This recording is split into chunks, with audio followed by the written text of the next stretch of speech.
আসসালামু আলাইকুম সবাইকে পবিত্র ঈদ উল ফিতরের অনেক অনেক শুভেচ্ছা জানিয়ে আজকের ভিডিওটা শুরু করছি। আমি মুক্তা আছি আপনাদের সাথে কাছে এবং দূরে যে যেখান থেকে আমার আজকের ভিডিওটি দেখছেন। আশা করছি সকলে আল্লাহর অশেষ রহমতে সুস্থ আছেন, ভালো আছেন। আমরাও আলহামদুলিল্লাহ ভালো আছি।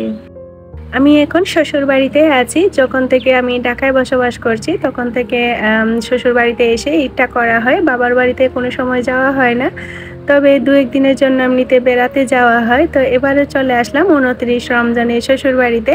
আসার পর থেকে কিন্তু অনেক বেশি ঠান্ডা লেগে গিয়েছে এবং অনেক বেশি অসুস্থ আছি।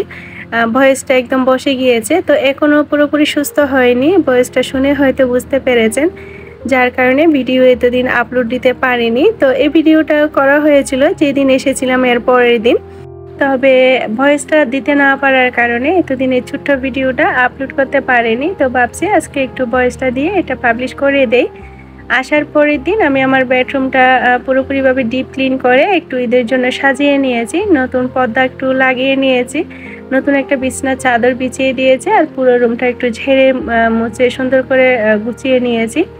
যদিও আমি আসার আগের দিন আমার শাশুড়ি মা ঘর মুছে রেখেছেন, নতুন একটা চাদর বিছিয়ে রেখেছেন।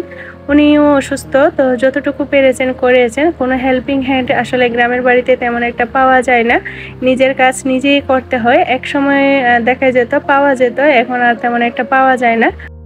তো নিজেও অসুস্থ আছি, এরপরে কিন্তু কাজগুলো কেমন জানি আমার দিকে তাকিয়ে আছে। পুরোপুরিভাবে একটু গুছিয়ে নিয়েছি, আর রুমটা একটু বেশ বড় হওয়ার কারণে ফার্নিচারের সংখ্যাটাও একটু বেশি। তবে আমরা সাময়িকভাবে এই ঘরটাতে আছি, যার কারণে সব কিছু একটু এলোমেলো অবস্থায় আছে। পুরো রুমটা তেমন একটা দেখানো যাচ্ছে না। সব ফার্নিচারগুলো একটার উপর একটা বসানো হয়েছে। এটা একটা গ্যারেজ ছিল আর উপরে একটা রুম ছিল। আমার হাজব্যান্ড ঘর করছে, ওটা রেডি হয়ে গেলে সুন্দরভাবে তখন আপনাদের সাথে পুরোপুরিভাবে শেয়ার করবো ইনশাল্লাহ। এই ঈদে কে কোথায় গিয়েছেন, বাবার বাড়ি নাকি শ্বশুর বাড়ি, নাকি যে যেখানে আছেন সেখানে ঈদ করেছেন? আর এই গরমের মধ্যে কে কীরকম আছেন, সুস্থ আছেন কিনা আমাকে কমেন্ট করে জানাতে পারেন। আমার অনেক বেশি ভালো লাগবে। আর আমার সকল ভিউয়ার্সদের জন্য রইল মন থেকে অনেক অনেক দোয়া এবং ভালোবাসা।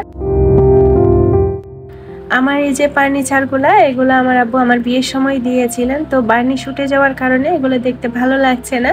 তো ভাবছি এগুলো বিক্রি করে দিব। আমরা যখন নতুন বিল্ডিংয়ে উঠবো তখন আবার নতুন করে সব ফার্নিচার কিনে নিব। আর আমার আব্বু আমার বিয়ের সময় অনেক পদের ফার্নিচার দিয়েছিলেন। পুরোপুরিভাবে বলতে গেলে একটা ফ্যামিলির জন্য যা যা প্রয়োজন সবই দিয়েছিলেন। আর এই ফার্নিচারগুলো তেমন একটা মোছা হয় না। আমি যখন বাড়িতে আসি তখন একবার আমি এগুলো ডিপ ক্লিন করে যাই।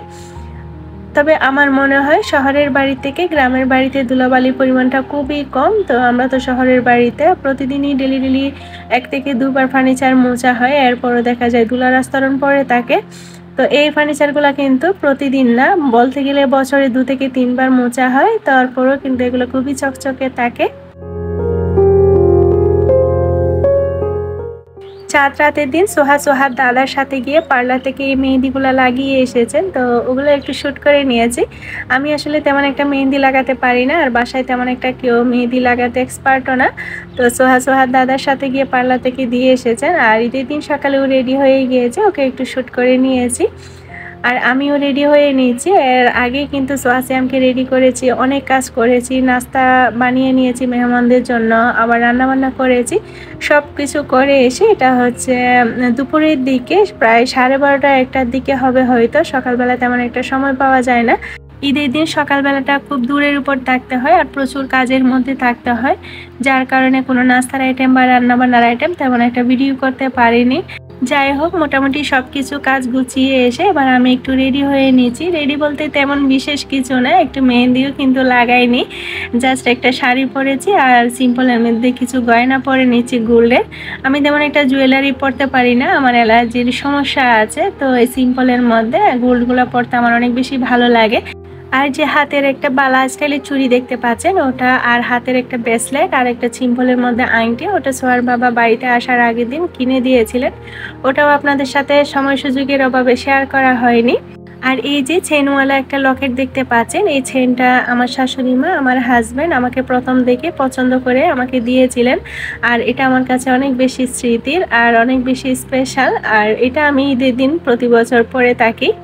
একদিকে আমি রেডি হয়ে নিচ্ছি আর এদিকে আমাদের বাসার টুনটুনি পাখিটা মানে আমার জায়ের মেয়েটা ওকেও রেডি করে বিছনায় শুয়ে দিয়েছি। এরপর আমি রেডি হয়ে নিয়েছি।